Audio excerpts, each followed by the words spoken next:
দুনিয়া ও আখেরাতে সকল সমস্যার সমাধানের দোয়া।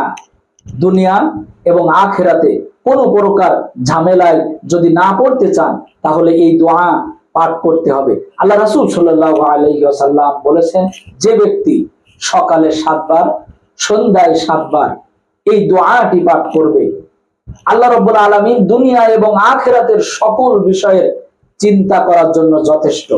আল্লাহ রাব্বুল আলামিন গায়েবী ভাবে দুনিয়া এবং আখিরাতে, দুনিয়াতে ইহকালে মুক্তি, পরকালেও মুক্তির ব্যবস্থা করে দিবেন, ইহকালে শান্তি দিবেন, পরকালে মুক্তিরও ব্যবস্থা করে দিবেন। সেই দোয়াটি হলো হাসবি আল্লাহ লা ইলাহা ইল্লা হুয়া আলাইহি তাওয়াক্কালতু ওয়া হুয়া রাব্বুল আরশিল আযীম। আমি আবার বলছি, হাসবি আল্লাহ লা ইলাহা ইল্লা হু আলাইহি তাওয়াক্কালতু ওয়া হুয়া রাব্বুল আরশিল আযীম। দুনিয়া এবং আখিরাতে সকল সমস্যা সমাধানের দোয়া। হাসবি আল্লাহ লা ইলাহা ইল্লা হু আলাইহি তাওয়াক্কালতু ওয়া হুয়া রাব্বুল আরশিল আযীম।